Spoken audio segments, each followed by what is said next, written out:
It may not be a word used much anymore, but parables are still told today.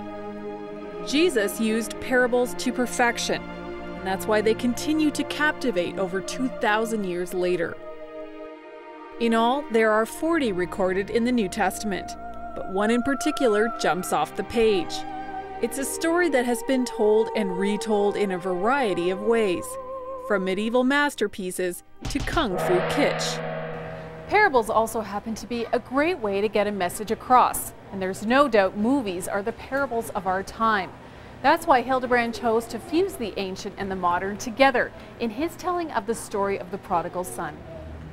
I was dying inside. I needed something new. If I only knew how that was going to hurt my father, but I was hurting inside. And I was leaving at any cost. The tale of a young man who squanders his inheritance on immoral living, the father who takes him back, I am the one who has toiled away, and the older brother who begrudges them both is the story in a nutshell. But Toronto actor Jason Hildebrand says crack the surface and there's a lot to explore. And what's interesting is that the story is universal. You know, this story is a story for everybody. The story of the prodigal is not new in any culture. And so it's been a great response, and it's been a great response both within faith communities and without. That's because it's highly relatable. Hildebrand says we see ourselves in the characters, sometimes all three at once. That I am the younger son. I am the elder son. I am the father. It's one of the reasons he chose to play each character in the film. We all get what it's like to either see or be kind of the younger one who goes and screws away his life and then is really broken up about it and wants to come back and really hopes that when he comes back, he's got something to come back to. And we all, I think, or understand this notion of the older son who stands aloof, thinks like he's got it all together, but really is totally meaningless inside. And we all desperately long to be like the father who just cares, who does anything for his kids, whether you're a parent or not. In many ways, the film is Hildebrand's baby, one that was first conceived when he read Henry Nouwen's famous book.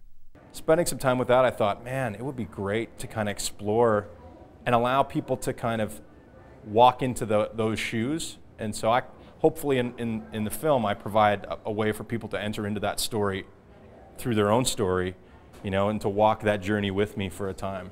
I took my first punch when I was 13, square in the... Most of Hildebrand's journeys happen on stage. For 13 years, he's entertained and provoked audiences with spiritually driven drama. His repertoire includes everything from King David to Donald Miller. So how did he make the leap to the big screen? That in itself is a spiritually driven drama, according to Hildebrand. I mean, the whole thing started out because one of my donors, people who had donated to my last project, Blue Like Jazz, heard that I did this solo performance on The Prodigal Son. And they said, oh, we really like that. We'd be interested in putting some money into that. And I thought, well, I've always wanted to make this film because I thought it's a very cinematic story, but I didn't want to do it mediocre. Assembling the right team was also crucial. Those who shared the vision of excellence in spiritual storytelling. But it wasn't until editing that the drama really escalated.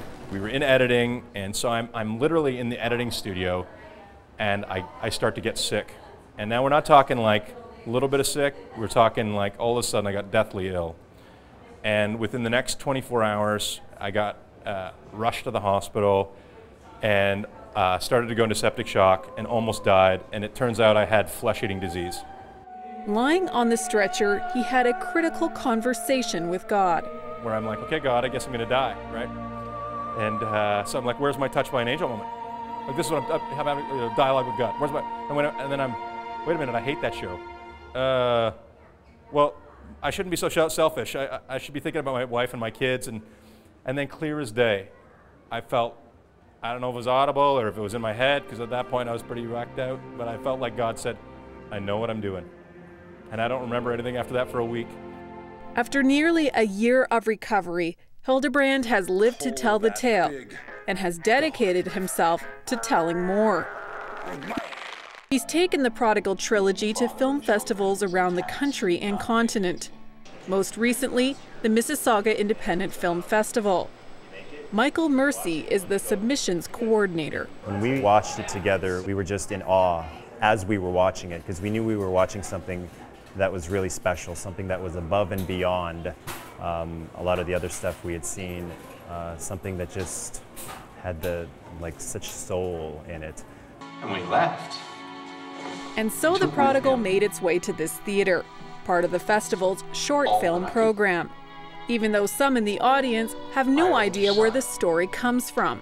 It was adapted from a play, I think, probably from a one-act play, maybe a three-act play. Yeah, it was neat. It was all done in like one shot. Have you ever heard of this story before? I hadn't before this.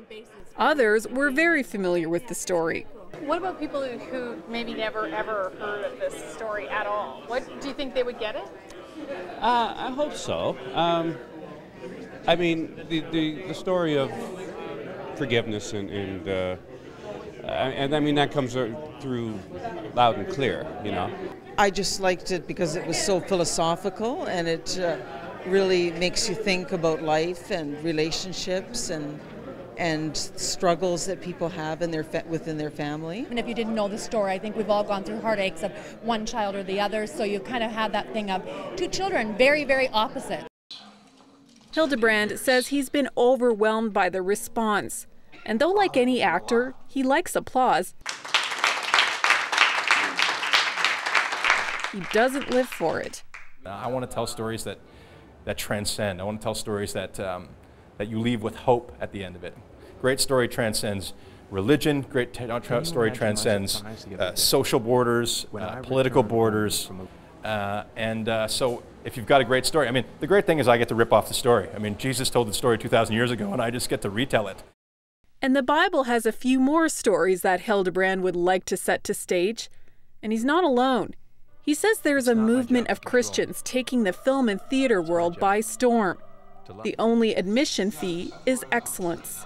I've been performing in churches for 13 years, and there is a movement away from the schlock and the silliness and the unprofessionalism of the past into something that is beautiful and true and wonderful. There is a movement of independent Christian filmmaking that is going to be off the charts, unbelievable in the next 5 years. I think in the next 5 years we are going to see films, spiritually deep, transcendent films that will rival anything you see in Hollywood. And go with the blessing of God.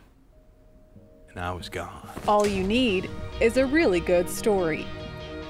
In Mississauga, Denise, Lodde, 100 Huntley Street.